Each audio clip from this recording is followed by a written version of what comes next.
कर्म फल सबको मिलता है, बेटा बनकर, बेटी बनकर, दामाद बनकर और बहू बनकर। कौन आता है जिसका तुम्हारे साथ कर्मों का लेना देना होता है? लेना देना नहीं होगा तो नहीं आएगा। एक फौजी था, उसका माँ नहीं, बाप नहीं, शादी नहीं, बच्चे नहीं, भाई नहीं, बहन नहीं, अकेला ही कमा कमा के फौज में जमा करता जा रहा था। थोड़े ही दिन में एक सेठ जी जो फौज में माल सप्लाई करते थे, उनसे उनका परिचय हो गया और दोस्ती हो गई। सेठ जी ने कहा, जो तुम्हारे पास पैसा है वो उतने के उतने ही पड़े हैं, तुम मुझे दे दो, मैं कारोबार में लगा दूं तो पैसे से पैसा बढ़ जाएगा, इसलिए तुम दे दो। फौजी ने सेठ जी को पैसा दे दिया। सेठ जी ने कारोबार में लगा दिया। कारोबार उनका चमक गया, खूब कमाई होने लगी, कारोबार बढ़ गया। थोड़े ही दिन में लड़ाई लग गई। लड़ाई में फौजी घोड़े पर चढ़कर लड़ने गया। घोड़ी इतना बदतमीज थी कि जितने जोर से लगाम खींचे उतने ही तेज भागे। खींचते खींचते उसके गलफर तक कट गए, लेकिन वह दौड़कर दुश्मनों के गोल में जाकर खड़ी हो गई। दुश्मनों ने वार किया, फौजी भी मर गया, घोड़ी भी मर गई। अब सेठ जी को मालूम हुआ कि फौजी मर गया तो सेठ जी बहुत खुश हुए। उसकी कोई वारिस नहीं है, नहीं अब यह पैसा देना किसी को, अब मेरे पास पैसा भी हो गया, कारोबार भी चमक गया, लेने वाला भी नहीं रहा, तो सेठ जी बहुत खुश हुए। तब तक कुछ ही दिन के बाद सेठ जी के घर में लड़का पैदा हो गया। अब सेठ जी और खुश कि भगवान की बड़ी दया है, खूब पैसा भी हो गया, कारोबार भी हो गया, लड़का भी हो गया, लेने वाला भी मर गया। सेठ जी बहुत खुश। वो लड़का होशियार था, पढ़ने में समझदार था। सेठ जी ने उसे पढ़ाया लिखाया। जब वह पढ़ लिख कर बड़ा हो गया तो सोचा कि अब यह कारोबार संभाल लेगा, चलो अब इसकी शादी कर दे। शादी करते ही घर में आ गई बहुरानी, दुल्हन आ गई। उसने सोचा कि चलो बच्चे की शादी हो गई, अब कारोबार संभलेगा। लेकिन कुछ ही दिन के बाद बच्चे की तबीयत खराब हो गई।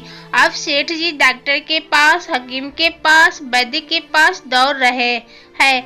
वैद्य जी जो दे रहे हैं, दवा खिला रहे हैं और दवा असर नहीं कर रही। बीमारी बढ़ती ही जा रही, पैसा बर्बाद हो रहा है और बीमारी बढ़ती जा रही है। रोग कट नहीं रहा है, पैसा खूब लग रहा है। अब अंत में डॉक्टर ने कह दिया कि लाइलाज मर्ज हो गया है, इसको अब असाध्य रोग हो गया है, यह बच्चा 2 दिन में मर जाएगा। डॉक्टर के जवाब देने पर सेठ जी निराश होकर बच्चों को लेकर रोते हुए आ रहे थे। रास्ते में एक आदमी मिला, कहा, अरे सेठ जी क्या हुआ, बहुत दुखी लग रहे हो। सेठ जी ने कहा, यह बच्चा जवान था, हमने सोचा बुढ़ापे में मदद करेगा, अब ये बीमार हो गया है। शादी होते ही हमने इसके लिए खूब पैसा लगा दिए, जिसने जितना मांगा उतना दिया, लेकिन आज डॉक्टर ने जवाब दे दिया है, अब यह नहीं बचेगा, असाध्य रोग हो गया है, लाइलाज मर्ज है, अब ले जाओ घर, 2 दिन में मर जाएगा। आदमी ने कहा, अरे सेठ जी तुम क्यों दिल छोड़ रहे हो, मेरे पड़ोस में वैद्य जी का दवा देते हैं, 2 आने की पुड़िया खाकर मर्जा भी उठकर खड़ा हो जाता है, जल्दी तुम वैद्य जी की दवा ले आओ। और सेठ जी दौड़कर गए, 2 आने की पुड़िया ले आए और पैसा दे दिए।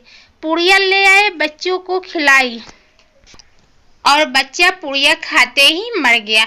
बच्चा मर गया। अब सेठ जी रो रहे हैं, सेठानी भी रो रही है और घर में बहुरानी और पूरा गांव भी रो रहा है।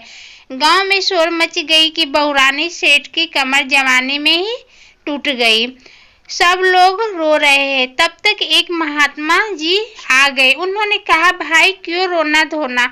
लोग बोले, इस सेठ का एक जवान लड़का था, वह भी मर गया, इसलिए सब लोग रो रहे हैं, सब दुखी हो रहे हैं। महात्मा बोले, सेठ जी रोना क्यों। सेठ महात्मा, जिसका जवान बेटा मर जाए वो रोएगा नहीं तो क्या करेगा। महात्मा तो सेठ, हाँ, कारोबार के लिए पैसा मिला था तो खुशी। महात्मा, अरे उस दिन तो आपकी खुशी का ठिकाना ही नहीं था। सेठ, किस दिन महात्मा? अरे जिस दिन फौजी मर गया। सोचा कि अब तो पैसा भी नहीं देना पड़ेगा, माल बहुत हो गया, कारोबार खूब चमक गया, अब देना भी नहीं पड़ेगा। बहुत खुश थे। सेठ, हाँ महाराज, खुश तो था महात्मा, और उस दिन तो आपकी खुशी का ठिकाना ही नहीं था। पता नहीं कितनी मिठाइयाँ बट गई। सेठ, किस दिन? महात्मा, अरे जिस दिन लड़का पैदा हुआ था। सेठ, महाराज, लड़का पैदा होता है तो सब खुश होते हैं, मैं भी हो गया तो क्या बात। महात्मा, उस दिन तो खुशी से आपके पैर जमीन पर नहीं पड़ते थे। सेठ, किस दिन? महाराज, अरे जिस दिन बेटा ब्याहने जा रहे थे। सेठ, महाराज, बेटा ब्याहने जाता है तो हर आदमी खुश होता है, तो मैं भी खुश हो गया। महात्मा, तो जब इतनी बार खुशी हो गई तो जरा सी बात के लिए रो क्यों रहे हो? सेठ, महाराज, यह जरा सी बात है, जवान बेटा मर गया, यह जरा सी बात है। महात्मा, अरे सेठ जी, वही फौजी पैसा लेने के लिए बेटा बनकर आ गया। पढ़ने लिखने में, खाने में, पहनने में और शौक में, श्रृंगार में जितना लगाना था लगाया। शादी ब्याह में सब लग गया और ब्याज दर ब्याज लगाकर डॉक्टर को दिलवा दिया। अब जब 2 आने पैसे बच गए वो भी बैठ जी को दिला दिए और पुड़िया खाकर चल दिया। अब कर्मों का लेना देना पूरा हुआ। सेठ जी ने कहा, हमारे साथ तो कर्मों का लेन देन, चलो हमारे साथ जो हुआ सो हुआ, लेकिन वो जवान बहुरानी घर में रो रही है। जवानी में उसका धोखा देकर विधवा बनाकर चला गया, उसका क्या जुर्म था? उसके साथ ऐसा गुनाह। महात्मा बोले, वह वही घोड़ी है जिसने जवानी में उसका धोखा दिया था, इसने भी जवानी में उसको धोखा दे दिया। वेद शास्त्र और पुराणों के साथ साथ सभी साधु संतों का कहना है कि यह संसार कर्मों का लेखा जोखा है। इसमें जो जीव चैतन्य है वह सदा समझदार से भाव सागर पार हो पाएगा।